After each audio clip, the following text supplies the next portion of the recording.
Hey boo, in manifesting before and at times even after becoming conscious and aware of the process, you can find yourself stuck on the anxiety elevator.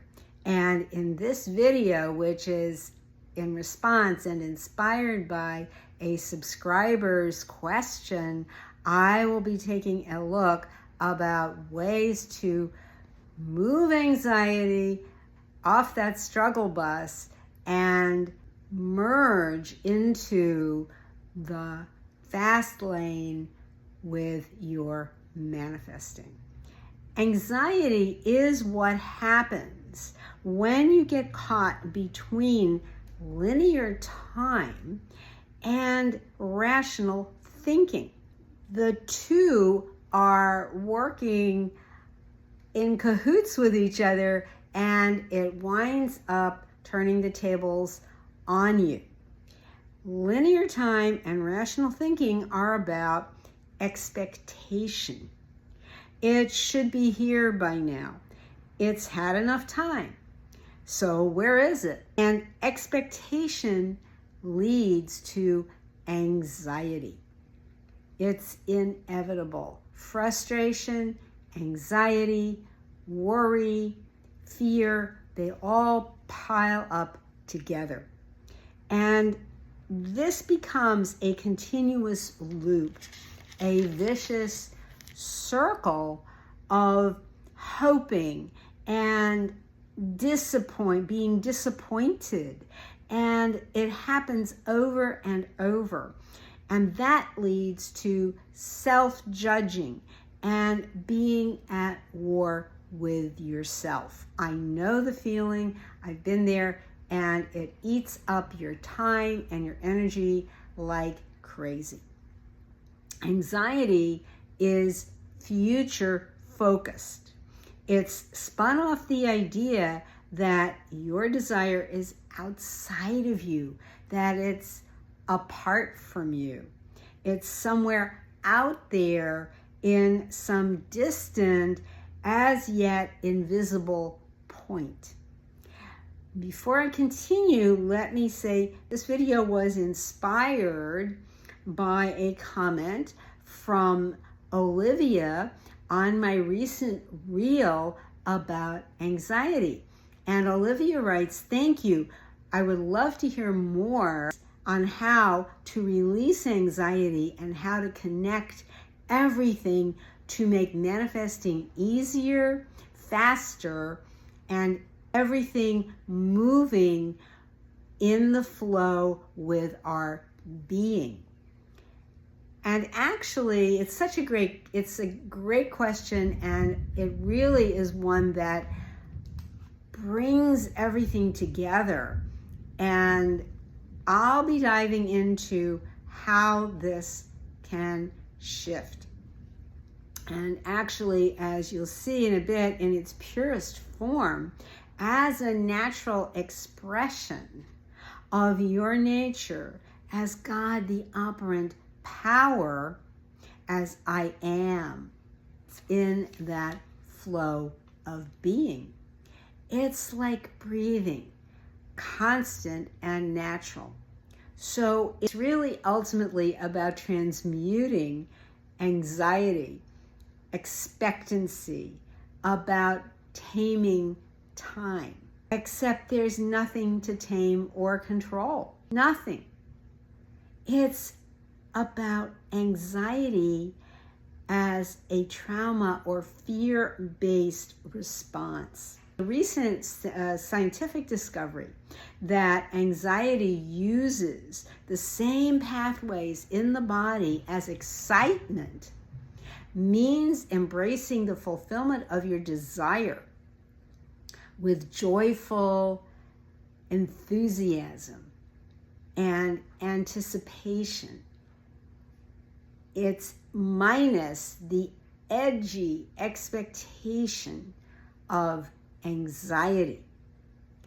And Neville Goddard said, your desire is sure and will not be late. And The Bible says in James 5:7-11, good things come to those who wait. Maybe you've heard that a lot growing up. Maybe as it got close to Christmas or your birthday, or that saying patience is a virtue, that it's always about calming down and being patient, right? So it's trading the fear and suffering we experience in anxiety, and we're trading that in for lovingly imagining the feeling of having your desire, the feeling inside yourself that it's yours, it's tangible in your reality, in your experience now. And then with that pure knowing, relax your grip. And relaxing your grip can be one of the most challenging things to do, because we are so used to forcing, putting in that effort, struggling, manipulating, and figuring out how this is going to happen. And once the subconscious has the message that it's okay, that it can relax, that you can stop smothering the subconscious with affirmations that you're just repeating robotically, or some kind of band-aid of put on the positive thinking hat. It's great to have a positive mindset in your life, which is that knowing that everything is happening, that confidence. It's when it becomes a kind of a quick fix antidote that it doesn't last. And once this gets through, that it's okay, once it gets through to the subconscious, it's done. You have that knowing, it's done. This allows the infinite to shift things around in your favor and merge you with your desire. It's merging you and your desire. You are one. You are whole and complete, including your desire. And your desire can arrive in ways that are beyond any rational expectation or idea of how they will come, what form they will come in. So if you have an idea of an imagining a desire for an SP that has the list of the qualities you want, but the person who shows up and fulfills that could turn out to look and act completely different from what you had originally imagined. And it's recognizing that and discovering the amazing relationship that emerges from that. And I often say, God surprised me. God surprised me. It's staying open to all kinds of options and possibilities and releasing all the parameters of what if, or I have to, or first I gotta, any of that. And this gives you high frequency freedom, and feeling your desire is fulfilled now. And this is effortless. It's knowing and trusting God has heard you. God heard you the first time. God hears you. My desires are God's desires. God, you always hear me. It's impossible for your desire to go unheard, really. If you are uncomfortable saying God in this context, you can make God an acronym for great organizing divinity, ginormous operational divinity, whatever it is that you want to put. And it gives you that closeness, that feeling of lightness, ease, fun, joy, and simplicity that this is really about. So you can trust, relax, release, let go, allow.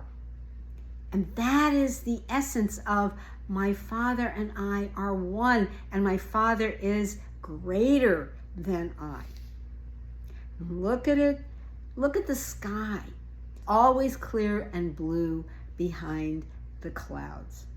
Storm clouds, springtime clouds, rain clouds, snow clouds, blizzard clouds, whatever kind of clouds, the sky is always there. Or the lake is always calm even when there are ripples across it. Or the bottom of the ocean is stillness and placid under the crashing of the waves. And that's why in Buddhism, consciousness is referred to as the sky of mind. That is your true state. The true state of your consciousness is like the sky. You can be like the sky. There's no anxiety in the sky or at the bottom of the ocean or the bottom of the lake. There's nothing. It's just that calm, that peacefulness. Clouds are no big deal. Waves are no big deal. You are the sky. Anxiety shows up for you to reform into excitement. Give it the shape of excitement. Recognizing you are expansive and unlimited. Love you, boo. See you next time.